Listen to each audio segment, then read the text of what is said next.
This movie is opening on the same day as Transformers 3. It is doomed.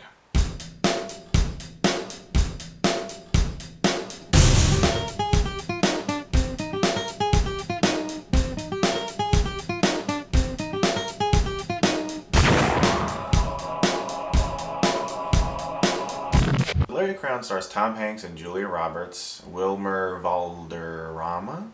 Yeah, okay. Cedric the Entertainer, and George Takei from Star Trek. That was awesome.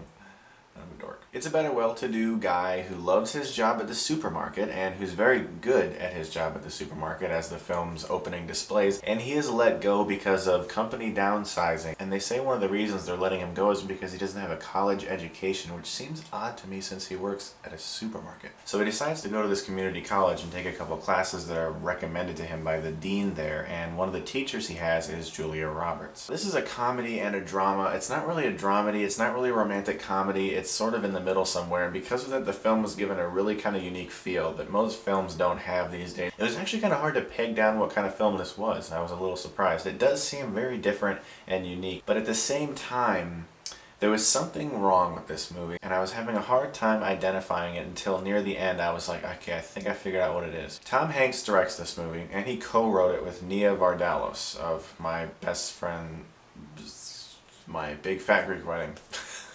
Tom Hanks is clearly very good at working with actors because all the actors in this movie are very charismatic, and there's a lot of likable characters in this movie. Cedric the Entertainer was really likable. All the buddies he meets at the college I really liked, and Julia Roberts was also really good in the film. I liked her character. I liked Tom Hanks' character. These are stars with a lot of charm, and they're good at what they do, and they've done it for a long time. The structure of the film, the actual execution of telling a story, and the filmmaking process, he's clearly much better at working with actors than he is at that. And that is really the biggest flaw I have of this movie. As a film, it feels very small, it feels very unimportant, and it seems like they are almost aware of that, because who consciously chooses to open on the same day as Transformers 3? That is a guaranteed pass on quite a bit of people. Why are they doing that on purpose? They must know that their film isn't really that special. And that makes me feel kind of bad because there's so much talent in this movie. George Takei was very funny in this movie as one of the professors. I really actually liked his performance, and I was surprised at how much laughs he got. Wilmer Valderrama was really good as a boyfriend of this girl who kind of befriends Tom Hanks. He's like watching Tom Hanks a lot, like, what are you doing with my girlfriend?